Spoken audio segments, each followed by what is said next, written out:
My name is Richard Brock, 100 years old D-Day veteran. I am greatly privileged and honoured to be standing with you all today and to bring homage to all the comrades that fell in battle. All those years ago, being part of General Dempsey's 2nd Army and General Montgomery's 1st Army Group, I landed on Gold Beach on June 1944, serving with the 1st Battalion East Lancashire Regiment, and we fought all the way to Hamburg. Of the 130 lads of my company, only 19 of us made it home. In those desperate battles, they gave their lives for the peace we enjoy today. A few days ago, I returned back to Normandy's Bay Cemetery, standing amongst over 5,000 headstones of the heroes that fell in battle. And on the BBC worldwide television network, I said, being back again 80 years later makes me so sad, but also very proud of the sacrifice they made for us all. I will never forget them. Their families and friends, I've never forgotten them. We will remember. Thank you so much. Thank you. Yes. If you don't mind me telling me, you don't have to, you don't want to. What was it like when you went there on the actual day? Well, it was horrendous. The noise was horrendous to start with. We came from the East Indian docks and sailed down the Thames as far as but we had to heave because of the weather. The weather was atrocious. We were there about a week before we could set sail again. Anyway, eventually we did get sailing again down to the channel, and the first thing you knew we were going somewhere was the terrific bombardment that our naval guns were giving the German defence, coastal batteries. Eventually, General Montgomery, we were 2nd wave, but General Montgomery kept us back because he was frightened that Jerry is German, was going to pull us back to the sea. Anyway, it was a bit weak as the front, so they sent us in and we held the line, and eventually we advanced onto Caen, and from there we advanced to Vic Falaise Gap, where the 7th German Army was, and we surrounded them, and eventually went up to Brussels. We had a 48-hour leave in Brussels. That was the first break we had, and from there we carried on up into Antwerp.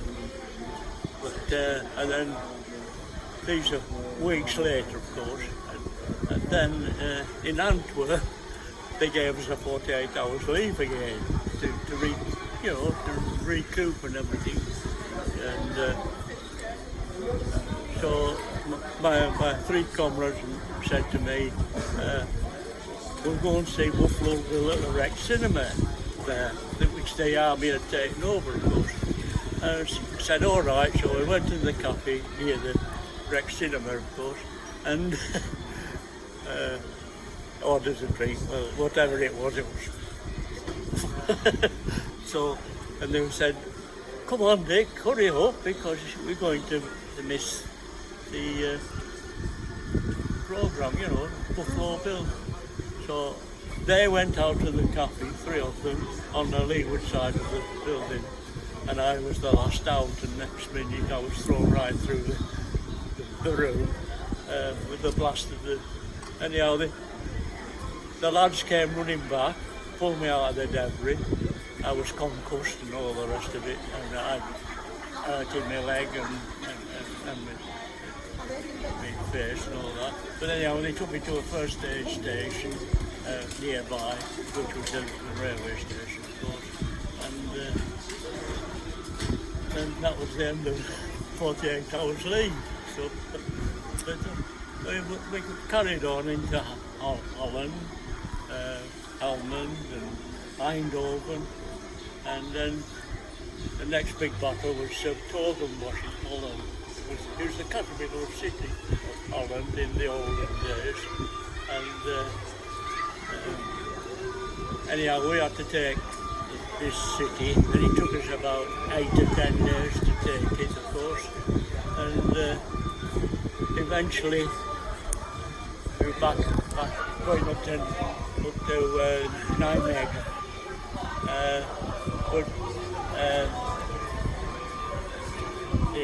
the lads, the Arnhem do, it was called Operation Market Garden. Well, the market lads were the airborne and those ground forces guard. So the idea was to go up to Nijmegen and cross over and join the lads at Arnhem. But obviously, Jerry kept blowing the bridges and we couldn't get there to Nijmegen in time, of course. And of course, Jerry overran the airborne lads. And from there, from Nijmegen, von Rundstelt brought through in the Ardennes, down in the south, you know, near, doesn't matter.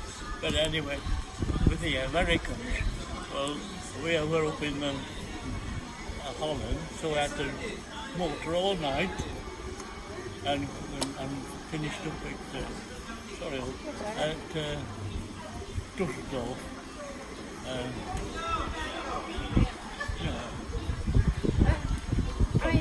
Sorry, that's wrong. Brussels. The all-night drive, of course, no lights on the vehicles. I was in convoy, and the only light I had was a white light shining on the vehicle in front on its rear axle, what they call the differential. You notice all army vehicles nowadays had a white back axle, painted white, and of course that reflected onto us. That's the only way you could drive, you see, because you put lights on. So your first vehicle in the convoy would have lights on, or you wouldn't have any lights on? No lights at all? No lights at all, only differential light from the vehicle. So how did the first vehicle manage, the lead vehicle? Well, it was in a Jeep and they had the outriders, cyclists, motorcyclists. Right. Because they could see better, you know. Right. And eventually we got to Brussels, and then we had to go down into the Ardennes with the American soldiers and try to stop von Rundstelt from breaking through, which we did eventually. We advanced to that place called Marshy down there, and then after that we held Jerry back and then pushed him back, of course, and then we came to a place called Namur and Uwe and places like that for a rest again, because we had been mauled, you know. And from there it was back up to Holland again, Nijmegen, and then from there we went through the Reichswald forest, down into Wesel, across the Rhine at Wesel, and back up to Hamburg. But on the road to Hamburg, I had to go to Belsen concentration camp, and the sight was terrific. The smell was horrible, and there was hundreds of dead and dying, and the poor sods that were alive. When you went up to them, you thought they were going to dog them, you see, because that's what the SS did. Anyway, our lads got the SS officers there disposing of all the corpses into a big bulldozer dug out, of course. And from there I went and joined back to my unit, and eventually went into Hamburg. And in Hamburg, we went to Radio Hamburg. There for about a fortnight. There's no road hall in them days. It's gone now. What he used to say, he used to broadcast to the British, and he used to say, Germany calling, Germany calling, Germany calling, and he used to spout that we were going to lose the war and all the rest of it, you know. But anyway, after quite a while I spent in Hamburg patrolling I had a jeep with an officer and we were patrolling our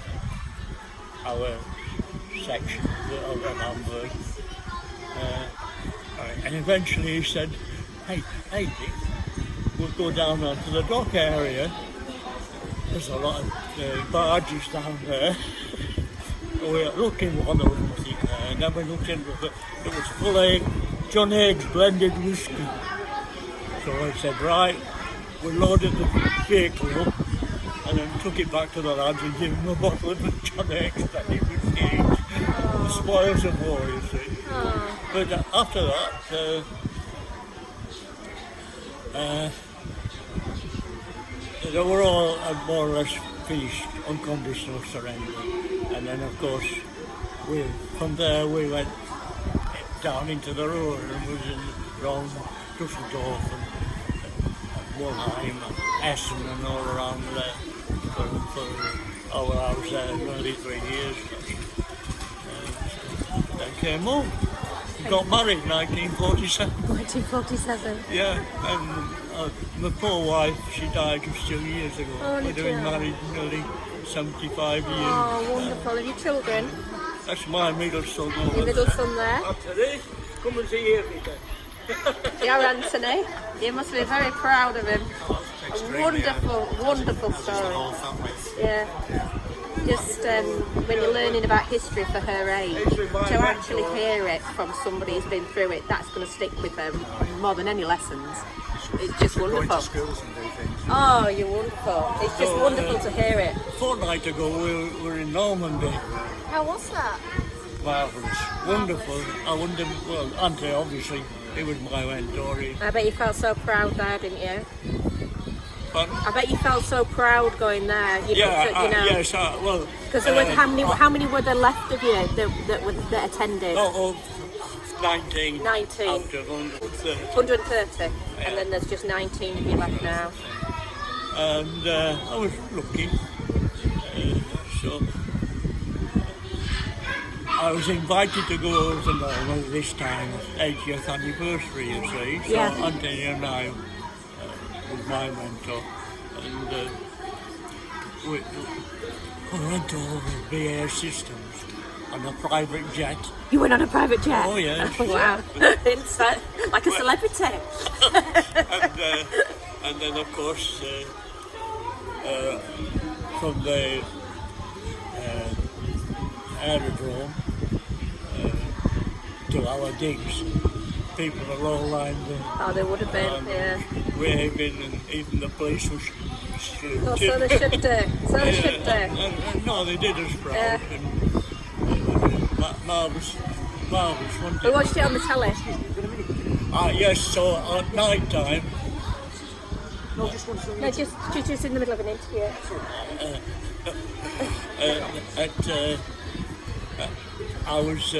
they wanted me to say something on television. So at night time in Bear Cemetery, after the Princess Anne had done her speech, I had to do mine. Yeah. And I was stood amongst the gravestones, the headstones, with all my pals and comrades. I think there's about 5,500 gravestones there. I was stood amongst them and I had to say a speech for the BBC. It was going over television worldwide. And then after that, we were met by royalty and all the rest of it. And we had a wonderful couple of days there. I'm so glad you had a wonderful. Yes, we Well, did. people would say that you're brave just to talk in front of all those people, but actually the stuff you've done's absolutely incredible. You just can't imagine things that it. stick in your mind. Exactly, Know. I mean, It's 80 years ago. I wanted to say your memory is just magnificent. How you can remember it all. They just stick. And Yeah. there's things that stick in your eye, and you never forget them. Them poor sods at Belsen concentration camp. Well, I said to my co-driver,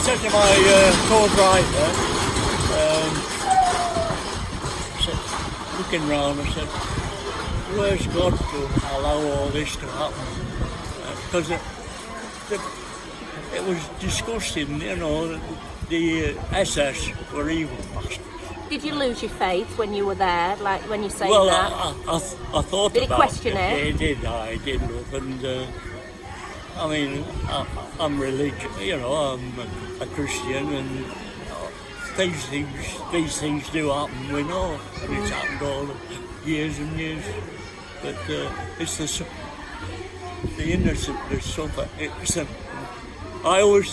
All the time I was over there, it was the women and children, no matter what nationality they were, it's the women and children who suffered, and they didn't know what was happening. No. I mean, we were climatised to it, we were trained for anything like this.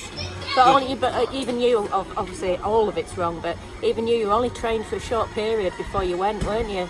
Oh yes, Yeah. I was only 20, I joined up at 18, I was only 20 when I boarded. I boarded the ship at 19 actually, and I had my 20th birthday on board ship, going down the Thames. Then I spent my 21st birthday in Hamburg. And it's all imprinted on your mind, your memory's fantastic that you... No. There's a lot of things I Believe miss. me, it is. My memory's like yours at your age, I'll be over the moon. But anyway, I came home in 1947, as I say, and my wife was only 19 when we got married, because I'd known her when she was 15, and of course I had to go away, of course, and we're gifted with 3 wonderful sons. He's the middle one. And where are your others today? Do they work away or...? Anthony's there. He lives at Arnside. All right. Yes, he's a funeral director, and poor lad organised the funeral for his mother. Oh. And it was a heartbreaking job, but he did it. And of course, the eldest son, David, he lives in Somerset. All right. So it's a long way to come. It is a long way, yeah. But Anthony... And you said you got is it another son? Did you 3 sons? Stuart, he's in Bolton. He lives at Bolton. So they come. Well, honestly, thank you for the interview. Thank you for what you've done for us. So we're here now to interview you because of you and all your comrades and everything. Thank you. We can't obviously thank you enough. But anyway, Anthony, come on in, son. I don't know what you stand there for. And I hope you enjoy the rest of your day here. Thank you. Yes. And the parade going down was just wonderful. Just really. Sorry? The parade going down was wonderful. Oh yes, it was. Yes. I'm going to Preston on Monday to the Guildhall. What are you going to Preston for? It's Armed Forces Veterans Day, same as it is here, but it's a day, a couple of days early. Right. But on Monday. And how are you feeling in your health doing all the travelling about? You're fine? Yes, Yeah? touch wood. You're not getting tired? No, it's only my legs that get a bit... My knees are knackered now. When I was filming, you had my knees down like that. It was so interesting what you were saying. But my knees were going. And I'm thinking, I wish I'd sat down and got a chair. I'm on there. I'm going to go and get that book out of the car. All right. I'm going to give it because you've signed it, haven't you? Yes. I'm going to give it to this lady. Oh, yeah. All right. So Oh, that's lovely. Thank you. It's going to... Have you written a book? I've written my memoirs. Yeah, right, you saw it. No, well, it was my wife. She was bedridden for 12 months. who last died, as passed away 2 years ago, actually. And her sister obviously came every week Yeah. to see her, of course, and said, "Now, Dick, I want you to write your memoirs," because she knew about me, military history and all that. I said, all right. So weeks passed, he kept saying, have you? I said, no, not yet. So, is it on tape? Because Yeah. I'm going to swear. Do you want me to take it off? No, it's all right. You won't- it'll get- It's only what she said was. What? Now, here's a bloody book, notebook, and a pen, and I'll get writing. That's what I had to do after all these And weeks. did you struggle with the book? Because sometimes when you're writing a book and you go back to it, you can't remember what you've written before, and you think, oh, God, I didn't You know, realise I I've had to written write that bit. it down, and of course, I wrote 10 pages full scap. Yeah. I gave it to her, she wrote it, she said, oh, that's wonderful. She said, I'll take it to a publisher. So she took it to a publisher in near Stown Hall at Lancaster, All right, okay. up Thurman Street. And they published them 30 odd copies. They did a synopsis of what I'd written, you say. Yeah. You just put the good bits out, kind of stuff. And she got, I think she got 30 odd copies just for the family. Yeah. Because they were all interested, so they went, and then people wanted some more. So I think up to now she's got 70. Oh, God. So they're having to order some more. I bet they are. Yes. So Well, it's such an interesting story. I know he's gone to the car. I have signed it, you know, and you'll see it. Yeah. Thank you so much. Wonderful. Wow. Oh, you have signed it as well. Oh, thank you so Thank much. you. Actually, Yeah. inside here is the map of where we sailed from. Landed in Normandy, up there, down into the Ardennes, back right up to How can you Hamburg. remember I'm all a that? modest man that never courted publicity. My brother-in-law and sister-in-law said I should put my memories into writing for the immediate family and future generations as it was history. The following is an account of my wartime memories for our wonderful family. You can read it between you, can't you? Well, And I if put- I go on holiday somewhere, I don't remember where I've been. When you remembered all this? those are my memories. Oh, you got them on today? Yeah, Caesar. Yeah. Yeah.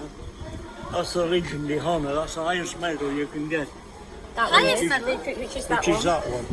Yeah. Is the what medal? The Legion d'Honneur. It's the French highest medal that the French Wow. award.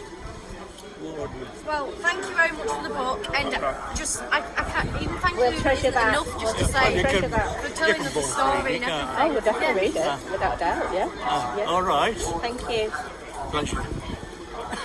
Look at that, you've just got to the battery. The battery just finished the minute you, you said the word pleasure.